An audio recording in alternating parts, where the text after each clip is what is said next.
Assalamualaikum warahmatullahi wabarakatuh. Perkenalkan, saya Bagas Karadisa Putra dengan NIM L131253024. Jadi di sini saya akan mengidentifikasi DPSIR Pasar Masomba.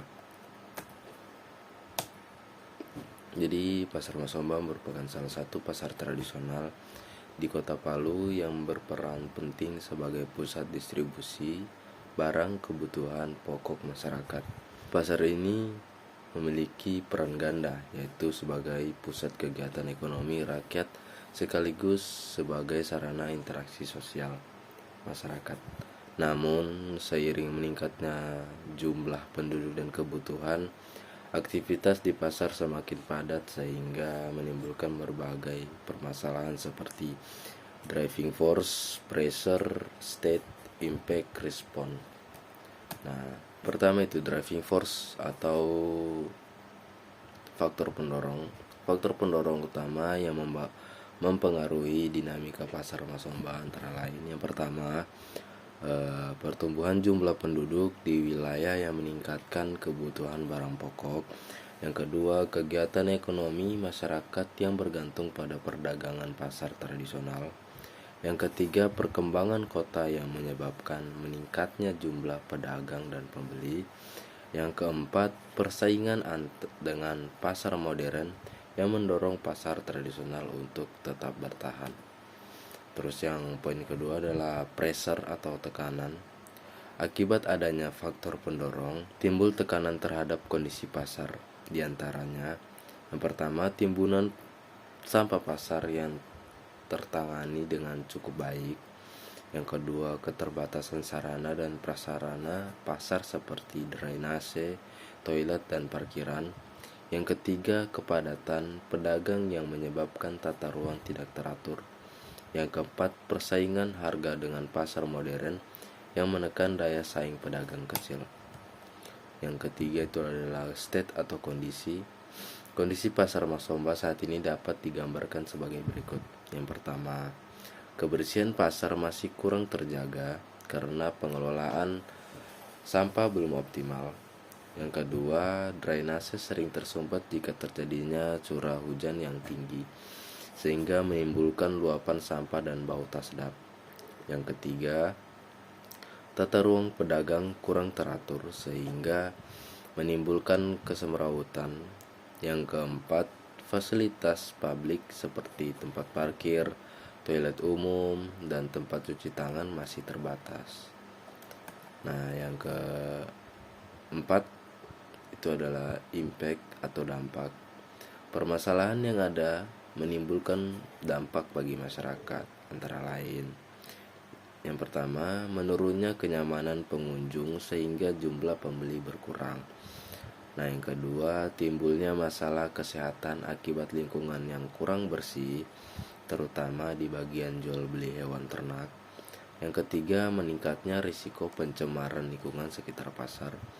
Dan yang terakhir, berkurangnya daya saing pasar tradisional dibandingkan dengan retail modern.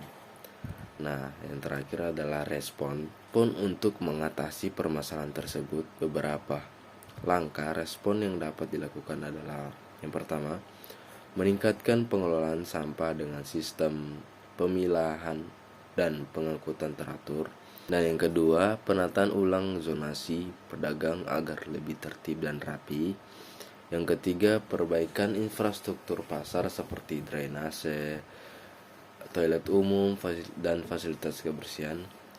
Dan yang keempat, digitalisasi sistem transaksi dan manajemen untuk mendukung modernisasi pasar tradisional. Dan yang terakhir, kolaborasi antara pemerintah, pedagang, dan masyarakat dalam menjaga kebersihan serta kenyamanan pasar. Nah, kita masuk di tabel analisis isu. Nah, yang pertama itu adalah driver: pertumbuhan jumlah penduduk, kebutuhan ekonomi masyarakat, serta perkembangan Kota Palu yang mendorong peningkatan aktivitas jual beli di pasar Masomba. Yang kedua adalah pressure: timbunan sampah pasar, kepadatan pedagang, keterbatasan fasilitas, toilet, drainase, parkir seperti yang saya jelaskan sebelumnya, serta persaingan dengan pasar modern. Yang ketiga adalah state. Kondisi pasar Masomba saat ini ditandai dengan kebersihan yang kurang terjaga, drainase sering meluap jika terjadi curah hujan lebat, serta fasilitas publik terbatas. Nanti di akhir PPT akan ada gambarnya. Nah, yang keempat itu menurunnya kenyamanan pengunjung, resiko kesehatan masyarakat, pencemaran sekitar pasar, serta daya saing pasar tradisional. Nah, yang terakhir adalah respon, upaya perbaikan manajemen pasar, pengelolaan sampah lebih baik, perbaikan infrastruktur pasar, toilet, drainase, parkir, serta digitalisasi sistem transaksi untuk meningkatkan daya saing. Nah, selanjutnya ini adalah beberapa isu pembangunan berkelanjutan. Yang pertama itu isu lingkungan, yang kedua isu ekonomi, yang ketiga isu sosial, yang keempat isu tata kelola. Nah, kita masuk ke isu lingkungan. Yang pertama, isu lingkungan dalam konteks pasar berkaitan dengan bagaimana aktivitas jual beli, distribusi barang, dan pengelolaan fasilitas pasar menimbulkan dampak terhadap kualitas lingkungan hidup. Nah, yang pertama, sampah dan limbah.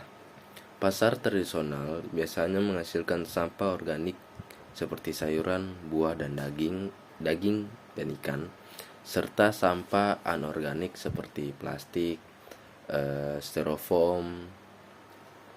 Nah, pengelolaan yang buruk menimbulkan bau, pencemaran air, dan menjadi sarang penyakit. Kalau seperti semisalnya plastik-plastik yang habis digunakan mereka buang sembarangan, itu bisa menyumbat drainase di sekitar pasar. Nah, yang kedua, kualitas air dan tanah. Air limbah dari cucian ikan, daging, atau sisa bahan makanan dapat meresap ke tanah dan mencemari sumur serta aliran sungai sekitar pasar. Yang ketiga itu ada kualitas udara. Bau menyengat, pembakaran sampah, serta asap kendaraan pengangkut barang mempengaruhi kualitas udara di sekitar pasar. Nah, yang selanjutnya keanekaragaman hayati. Penggunaan plastik sekali pakai, limbah cair, dan kurangnya ruang hijau di sekitar pasar berpotensi mengurangi kualitas ekosistem. Nah, yang selanjutnya kurangnya ruang hijau atau tanaman peneduh. Nah, ya, membuat kawasan pasar panas, tidak nyaman, dan kurang ramah lingkungan. Itu seperti kayak pohon-pohon besar yang mungkin bisa menjadi tempat teduh pembeli ataupun penjual-penjual kecil yang mungkin menggunakan gerobak. Di sana cukup kurang karena ada beberapa pohon besar yang tumbuh di sana yang bisa menjadi salah satu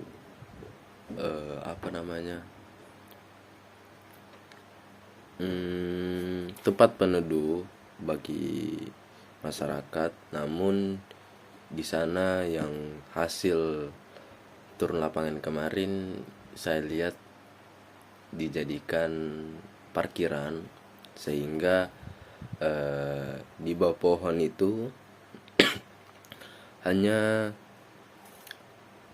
ada motor-motor, jadi tidak ada tempat orang untuk meneduh ataupun duduk dengan santai. Jadi ya, ruang peneduh di Pasar Masomba masih tergolong kurang. Nah, kita masuk yang kedua. Isu yang kedua itu adalah isu ekonomi. Isu ekonomi berkaitan dengan peran pasar sebagai pusat transaksi barang, jasa, dan dampaknya terhadap kesejahteraan pelanggan, konsumen, serta rantai pasok. Pendapatan pedagang kecil. Banyak pedagang bergantung pada pasar tradisional untuk sumber utama penghasilan. Persaingan dengan retail modern dapat mengancam keberlangsungan usaha mereka. Nah, Yang pertama itu harga barang. Pasar tradisional menjadi penentu harga kebutuhan pokok masyarakat. Ketidakstabilan harga bisa mempengaruhi daya beli masyarakat dan ketahanan ekonomi lokal. Nah, yang kedua, efisiensi distribusi. Infrastruktur pasar yang buruk seperti akses parkir, toilet umum, serta drainase yang kurang dapat menyebabkan kerugian ekonomi pada pasar Masomba. Pemberdayaan ekonomi lokal, itu yang ketiga, Pasar adalah sarana distribusi produk petani, nelayan, dan UMKM. Dengan tata kelola yang baik, pasar bisa memperkuat ekonomi kerakyatan. Persaingan dengan retail modern, itu yang keempat, Pasar tradisional terdesak oleh supermarket. Nah, yang kelima, kurangnya optimalnya digitalisasi pasar. Minimnya akses teknologi menyebabkan pedagang sulit menjangkau pembeli secara online. Solusi berkelanjutan, digitalisasi pasar, pemberian akses kredit mikro, pelatihan manajemen usaha. Nah, jadi pedagang-pedagang kecil yang seperti penjual paling sering saya dapati di pasar itu seperti penjual ikan, penjual ubi, penjual kerupuk, itu mereka terhalangi oleh pasar modern seperti ya yang kita ketahui di zaman sekarang, seperti yang online, TikTok Shop, terus Shopee Pay, itu menjadi salah satu daya saing mereka. Nah, sedangkan jualan mereka itu menjadi faktor utama dari penghasilan mereka. Kita masuk ke isu yang selanjutnya, itu yang ketiga, isu sosial. Isu sosial berkaitan dengan dampak aktivitas pasar terhadap interaksi masyarakat, budaya, kesehatan, dan kualitas hidup komunitas sekitar. Nah, kesehatan masyarakat yang pertama, kondisi pasar yang kotor, drainase tersumbat, serta sampah menumpuk dapat menjadi sumber penyakit menular. Seperti hasil wawancara kita kemarin, itu narasumber kami mengatakan bahwa jika terjadinya curah hujan yang tinggi, itu bisa menyebabkan sampah-sampah itu keluar dari drainase atau dari selokan dan bisa meluap, namun tidak tergenang seperti banjir atau apa, karena di sana bisa tergolong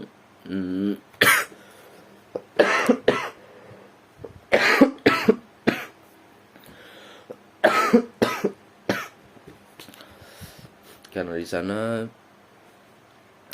tergolong tempat yang cukup turunan, karena bukan karena ngentot, di sana termasuk tempat yang menurun. Jadi kalau semisal terjadinya curah hujan yang tinggi, airnya itu mengalir ke bawah, ke sungai yang ada di bawah melalui drainase atau. Nah, selanjutnya itu adalah interaksi sosial. Pasar adalah ruang pertemuan sosial yang menciptakan jejaring solidaritas, gotong royong, dan budaya tawar-menawar. Keselamatan kerja, pedagang, kuli angkut, hingga pengunjung rentan kecelakaan akibat fasilitas yang buruk, lantai licin, ataupun kepadatan penduduk, sehingga membuat satu sama lain bertabrakan. Nah, seperti kemarin juga hasil kami turun lapangan, saya sempat melihat pada jam sekitar jam 4 ke jam 5 itu kepadatan penduduk itu meningkat akibat di jam seperti itu banyak masyarakat yang selesai dari bekerja ataupun selesai menjemput anak-anak mereka yang dari sekolah. Terus ada beberapa juga yang masih berinteraksi di pasar. Nah, jadi pada jalur yang satu arah itu terjadinya kepadatan masyarakat, jadinya di situ macet. Terus ada yang angkat-angkat barang. Itu saya berpikir jadi salah satu faktor terjadinya kecelakaan yang tidak bisa kita kira. Nah, itu masuk di isu sosial. Yang isu terakhir itu adalah isu tata kelola. Isu tata kelola menyangkut bagaimana pasar dikelola oleh pemerintah, pengelola pasar, pedagang, dan masyarakat agar tercapai transparansi, keadilan, serta keberlanjutan pasar Mas Omba. Yang pertama, regulasi dan kebijakan. Pengelolaan pasar sering terkendala oleh lemahnya aturan pelaksana, pungutan liar, atau kebijakan yang tidak berpihak pada pedagang kecil.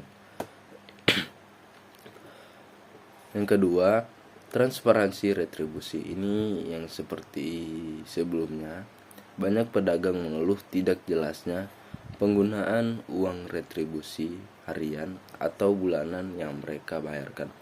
Nah, jadi yang saya dengar, pedagang pasar itu mereka membayar uang bulanan atau uang harian kepada salah satu disebutnya organisasi bukan, atau salah satu pengelola di sana bisa dibilang. Jadi mereka bayar setiap minggu, setiap bulan itu mereka bayar. Namun uang dari situ tidak maksudnya tidak kentara, itu larinya kemana, entah dari fasilitas sampah, tong sampah yang mereka tidak jelas di mana. Di situ nanti ada lampiran beberapa foto yang mungkin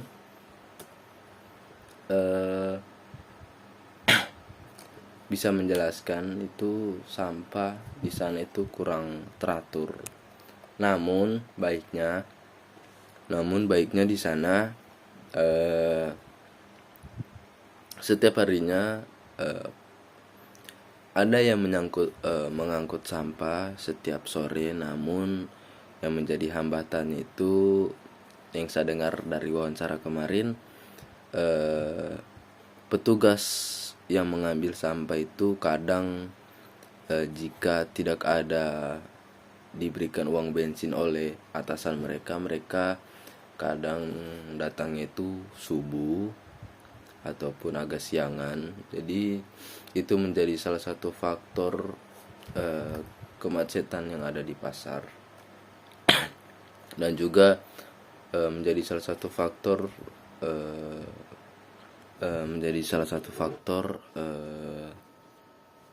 penumpukan sampah pada sekitar pasar. Nah, kita masuk ke tabel tolak ukur penjaringan isu pembangunan berkelanjutan. Nah, di sini ada 5 isu lingkungan. Yang pertama itu adalah sampah pasar, limbah cair, penggunaan plastik sekali pakai, drainase tersumbat, dan yang terakhir pencemaran lokal. Nah, dari 5 ini yang paling tinggi adalah sampah pasar. Seperti yang saya jelaskan barusan, jika tidak teraturnya pengambilan sampah, jadi sampah pasar itu cukup tertumpuk, sangat tertumpuk. Jadi itu bisa mengakibatkan penyakit ataupun bau-bau aroma yang kurang enak untuk kita hirup. Nah, yang kedua itu adalah limbah cair. Limbah cair ini maksudnya seperti limbah hasil cuci daging ataupun cuci ikan di sana oleh pedagang-pedagang di pasar. Itu kadang kita kalau lewat di area pedagangan hewan itu cukup menyengat baunya, dan itu kurang enak untuk dihirup oleh kita sebagai pembeli. Nah, yang selanjutnya itu adalah isu ekonomi. Di sini ada 5 isu ekonomi. Yang pertama itu harga bahan pokok, pendapatan pedagang, fluktuasi harga barang, persaingan retail modern, keterbatasan modal pedagang. Nah, yang jadi faktor prioritas di sini adalah harga bahan pokok. Jadi harga bahan pokok ini kenapa tinggi angkanya? Karena ini dia ada berkaitan dengan fluktuasi harga barang. Kenapa saya mengatakan begitu? Karena seperti yang kita ketahui, kadang kenaikan atau penurunan harga barang di beberapa periode itu bisa mengakibatkan ekonomi yang kadang naik dan turunnya harga barang. Seperti contoh di bulan ini tomat 1 kilo itu 10.000. Nah, dengan terjadinya cuaca yang kurang mendukung, jadi para petani menaikkan harga ataupun para petani kurang mendapatkan pendapatan dari hasil tani mereka. Jadi itu bisa menjadi salah satu harga pasar naik. Jadi di bulan depan atau periode selanjutnya itu harga barang meningkat, yang tomat 1 kilo menjadi 20 atau 20 ribu lebih ke atas. Nah, ini dari 5 poin ini semua berkaitan dari harga bahan pokok yang naik, jadi kurangnya pendapatan pedagang. Jadi para pembeli lebih tertarik untuk beli online ataupun lewat supermarket yang ada potongan harga ataupun diskon. Namun dari situ juga kita bisa melihat kekurangan atau kelebihan dari kedua pasar. Nah, jadi kelebihan dari pasar tradisional, kita bisa tawar-menawar langsung dengan penjualnya, dengan terus kita bisa mendapatkan barang yang fresh kadang. Nah, yang jadi kekurangan dari pasar tradisional yaitu lingkungannya yang masih sangat tradisional. Mungkin kalau anak-anak yang seperti kami atau remaja-remaja yang seperti kami berada lama ada di sekitar pasar, mungkin kurang nyaman dikarenakan dengan aroma ataupun udara yang di sana yang masih tergolong sangat bukan sangat, namun kurang baik untuk jika kita berada lama di sana. Nah, jadi kelebihan dari pasar modern atau supermarket itu kita bisa mendapatkan pelayanan servis yang baik, terus dengan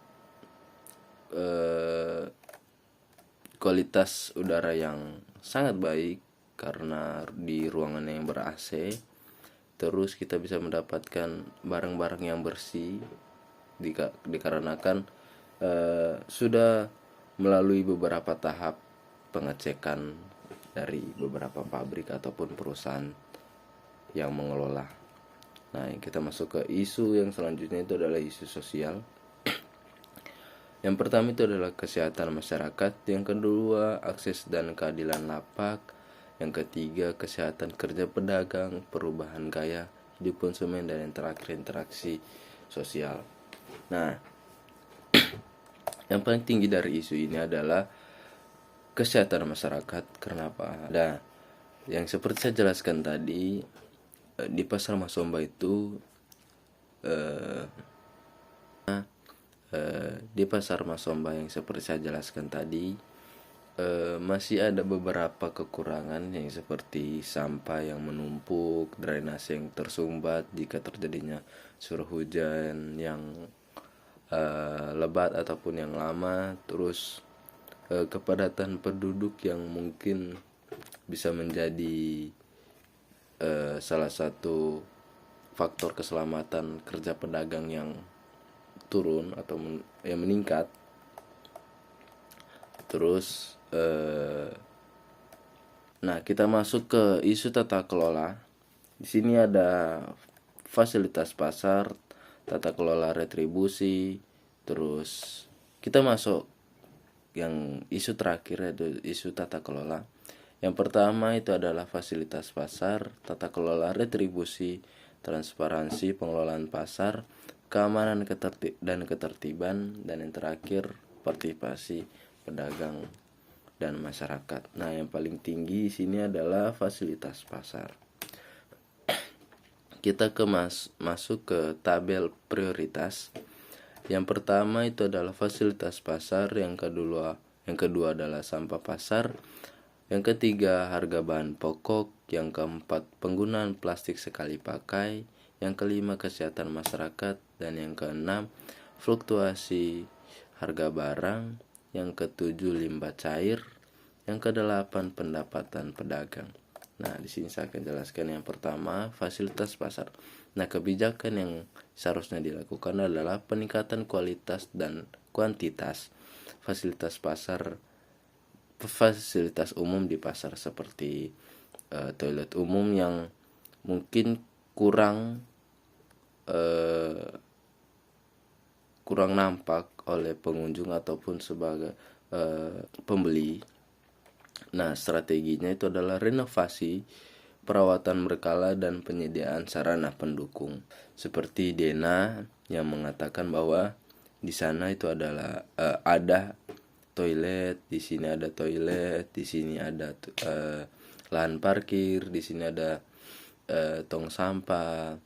Nah, program yang seharusnya dilakukan adalah perbaikan toilet, tempat cuci tangan dan drainase, terus penambahan area parkir dan ruang hijau. Nah, yang kedua adalah isu prioritas yang kedua adalah sampah pasar. Nah, kebijakannya pengelolaan sampah berbasis 3R, yaitu reduce, reuse, dan recycle. Nah, strateginya edukasi perdagangan dan pengunjung, sanksi serta insentif bagi yang menerapkan kebersihan. Nah, programnya bank sampah besar, yang kedua penyediaan TPS terpilah, yang ketiga pelatihan pengelolaan sampah bagi pedagang. Nah, mungkin ini seharusnya saya tidak mengisi itu pelatihan pengelolaan sampah, karena itu mungkin menjadi salah satu kesadaran diri kita sebagai pengguna ataupun konsumen ataupun produsen yang ada di sana. Nah, yang ketiga itu adalah harga bahan pokok, stabilisasi harga melalui regulasi distribusi dan pengawasan pasar, itu di kebijakannya. Yang kedua itu adalah strategi koordinasi dengan distributor, subsidi, dan operasi pasar. Nah, yang ke programnya adalah PPH, pasar murah reguler. Yang kedua adalah sistem informasi harga digital.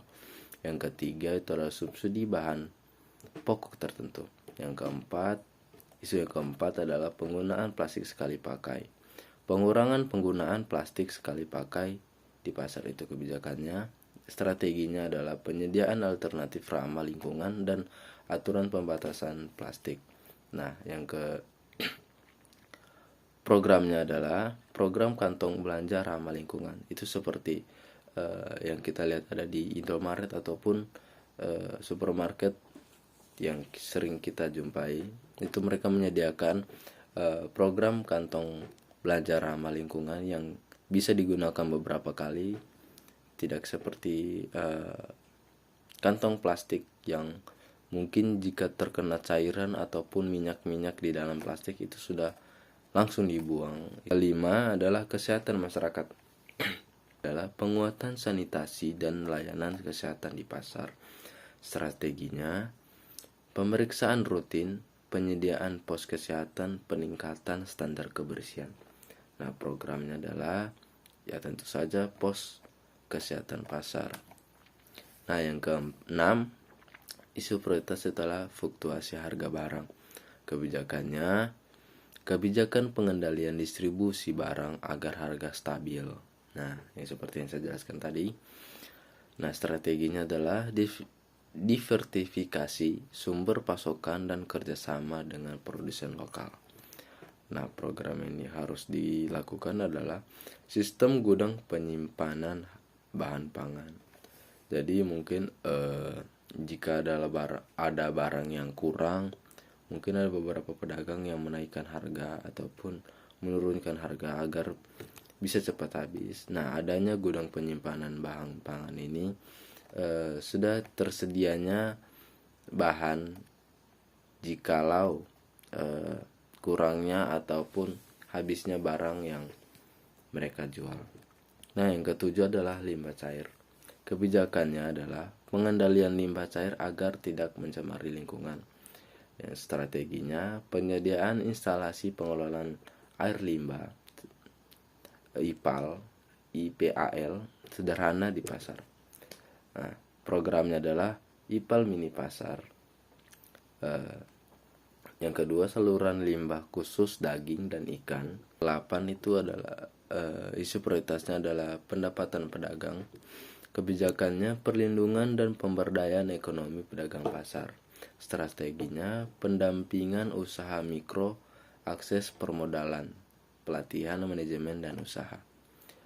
Programnya program kredit mikro, pelatihan kewirausahaan, dan digitalisasi transaksi pedagang. Nah, kesimpulan dari PPT yang saya presentasikan adalah berdasarkan hasil identifikasi menggunakan pendekatan DP-SIR, dapat disimpulkan bahwa air di Pasar Masomba masih menghadapi masalah keterbatasan air bersih dan sistem drainase yang tidak memadai, sehingga menimbulkan genangan. Kedua, udara di kawasan pasar cenderung tercemar akibat tumpukan sampah dan aktivitas pedagang, sehingga menimbulkan bau tidak sedap dan mengurangi kenyamanan pengunjung maupun pedagang. Nomor 3, lahan pasar mengalami tekanan karena keterbatasan ruang dan tidak adanya penataan zonasi yang jelas, sehingga menimbulkan kesemrawutan dan ketidakteraturan aktivitas pedagang. Nah, yang keempat, pencemaran menjadi dampak nyata dari kondisi pasar, terutama berupa sampah padat, limbah cair, serta bau tidak sedap yang mengancam kesehatan dan menurunkan daya tarik pasar. Secara umum, interaksi antara air, udara, lahan, dan pencemaran di Pasar Masomba saling memengaruhi dan menggambarkan perlunya penataan yang lebih baik agar pasar dapat berfungsi dengan optimal, bersih, dan nyaman. Nah, ini adalah beberapa hasil dokumentasi yang ada di Pasar Masomba. Nah, ini sampah, kebersihan pasar masih kurang terjaga karena pengelolaan sampah belum optimal. Nah, yang kedua, persaingan harga dengan pasar modern yang menekan daya saing pedagang kecil. Nah, ini sepi pedagangnya. Nah, yang ketiga itu sepi penjualnya maksudnya. Nah, yang ketiga itu kepadatan pedagang yang menyebabkan tata ruang tidak teratur. Terus yang keempat, menurunnya kenyamanan pengunjung sehingga jumlah pembeli berkurang. Nah, kita bisa lihat di lorongnya itu sepi sekali. Nah, yang terakhir itu adalah kegiatan ekonomi masyarakat yang bergantung pada perdagangan pasar tradisional. dan ini menjadi salah satu faktor ekonomi, faktor kepadatan penduduk. Nah, mungkin hanya itu saja yang bisa saya jelaskan. Mohon maaf jika banyak kurangnya ataupun ketidakjelasan dari informasi yang telah saya berikan. Saya juga masih belajar. Mohon maaf. Sekian dan terima kasih.